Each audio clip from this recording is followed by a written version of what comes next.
And now, the best 60-ish seconds of your week.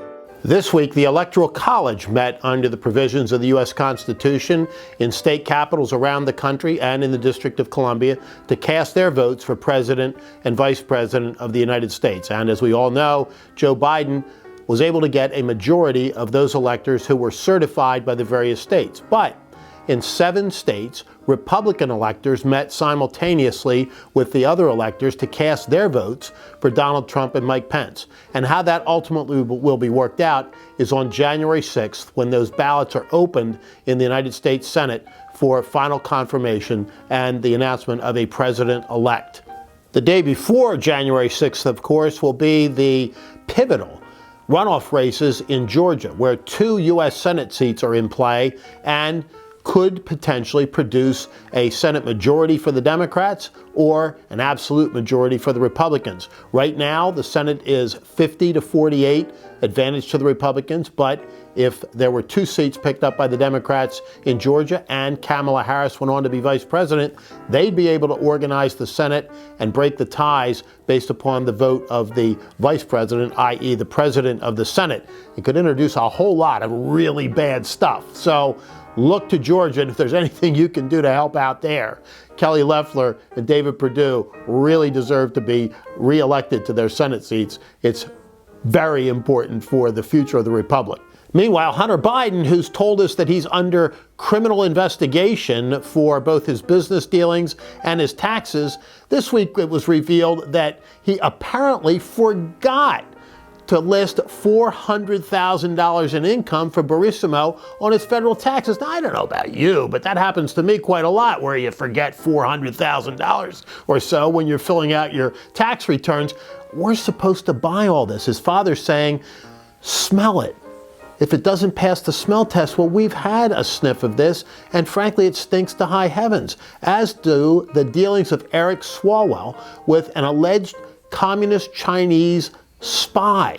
How Swalwell stays in Congress, a guy who incidentally not that long ago was running for the Democrat nomination for president, is beyond me, but he certainly should not be on the Intelligence Committee.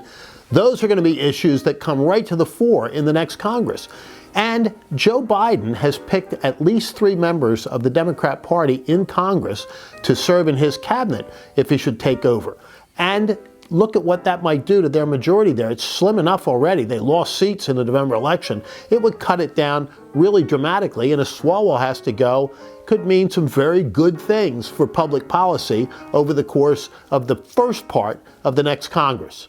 On the economic side this week, the markets fell a little bit, largely because of Congress's refusal to come up with a meaningful COVID relief package. They can do that. They can get to yes, but they've got to do it without bailing out states and municipalities whose financial mismanagement and fiscal irresponsibility far predated the pandemic. That's what Nancy Pelosi and her crew want to do. They shouldn't be allowed. They won't be allowed if Congress keeps its head on straight.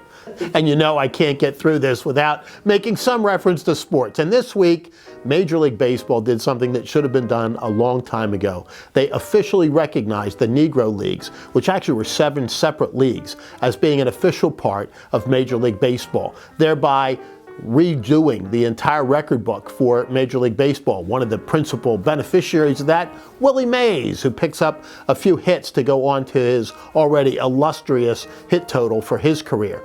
But recognizing those leagues and those players in the way that Major League Baseball has done was really long overdue and really happily welcomed. And while Major League Baseball is at it, they could do one other thing that would be the right thing to do, and that is put Pete Rose in the Hall of Fame. Bart Giamatti's edict against Pete Rose is long past due. It's time to remember what went on between the lines and the tremendous accomplishments of Pete Rose on the diamond. And finally, as we move from the 4th Sunday of Advent into the Christmas season, for our friends of the Christian faith, a very blessed, wonderful, and happy Christmas. For unto us a child is born, unto us a son is given, and the government shall be upon his shoulder, and his name shall be called Wonderful, Counselor, Mighty God, Everlasting Father, Prince of Peace. And for now, that is the best 60-ish seconds of our week. Merry Christmas.